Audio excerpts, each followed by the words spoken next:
Another day, another vlog.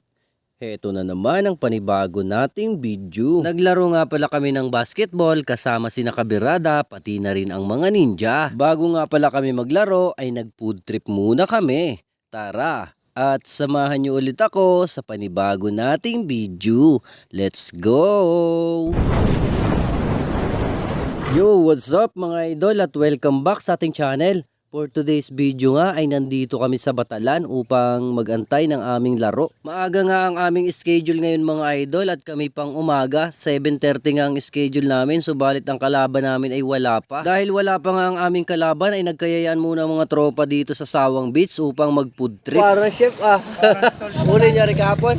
At may dala nga ang tropa dito mga idol na giant squid at huli nga ito ni Tol Aaron Osar or ni Kabirada kahapon. Yan nga pala si Kabirada mga idol at pasupport din ang kanyang channel. At sa part niya ito mga idol ay nilabas na nga nila ang napakalaking pusit at ito nga raw ay ililitso namin.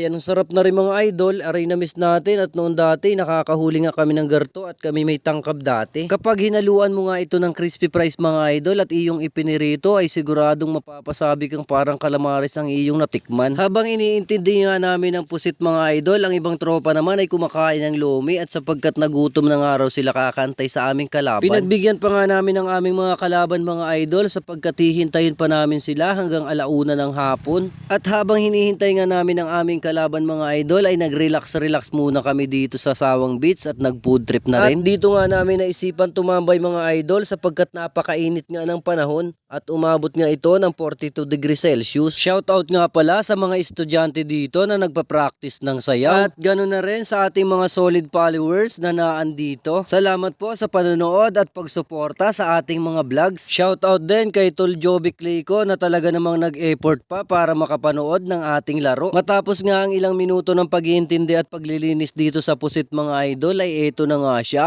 Ready na siya para ilitso natin. At siguradong napakayabo at napakaligat ng laman nito mga idol. Gawin namin mga idol. At ako ko lang kung matamis sa ang ano na rin, ang lasa. Laki ng pusit no? Pusit laot are, yung giant squid. Ang pugi naman ng ano, tagasalang. Mababa. Parang artistahin na. Mababa. Alis naman ito. Mababa.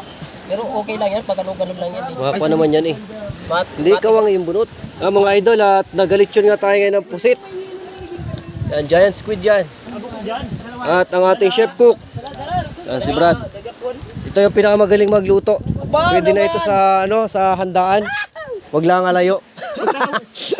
Yan mga idol at na-prepare na ni Tulian yung pamprito natin na giant squid. Sarap na rin. Sarap po Nagara na rin.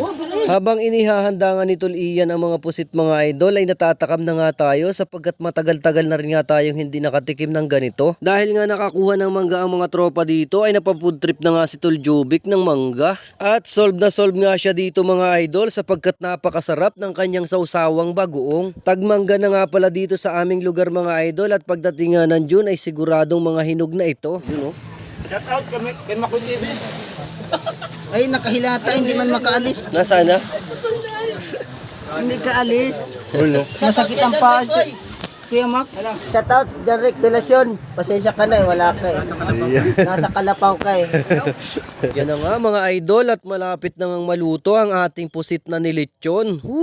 Grabe, sarap na rin. Nang maihanda nga ni Tol Ian ang ating pampritong mga pusit mga idol ay eto na nga at nagsasalang na kami ni Tol EJ. At naalala ko nga nung high school kami mga idol ay halos magsawa na nga kami sapagkat halos ganito nga ang ulam namin araw-araw. Meron kasi kami dati noon na panghuli ng giant squid mga idol kaya naman halos araw-araw nga meron kaming ganito. At matapos nga ang ilang minuto ay eto na ang ating piniprito. At ito naman yung ating nililitsyon, mga kaunting oras na lang mga idol ay siguradong makakalasa na naman tayo nito. Yan na nga mga idol at nakapagluto na tayo ng ilang piraso. Grabe, sa amoy pa lang ay talaga namang ulam na. Yan mga idol at tinayang tanga natin yung pagkakalitsyon natin doon sa ating pusit. Grabe, napakasarap nito at talaga namang ngayon lang ulit tayo makakatikim nito. At matapos nga ang ilang minuto mga idol ay ito na yung ating giant squid, luto na. Kainan na to. At lahat nga kami dito mga idol ay sobrang excited na nga matikman ang napakasarap na pusit na ito. Dahil nga sa laki ng pusit na ito mga idol ay siguradong busog na busog kami dito. Yun o, nandun o. Alin na saan? Nakadong. Pito ka ng kwan. Kabutan bagong. Dahil nga sa kakaintay sa aming kalaban mga idol ay talaga namang nagutom na ang tropa at ito talaga namang nagkagulo na. Sigurado ngang napakalalakas ng aming katawan ngayon mga idol sapagkat napakasarap ng aming ulam ngayon. Tignan nyo naman kung gano'ng kalaki yung ano. Sanggayat pala ang yan oh, pinamigay na. Pero. Sarap na rin. Dito muna ako.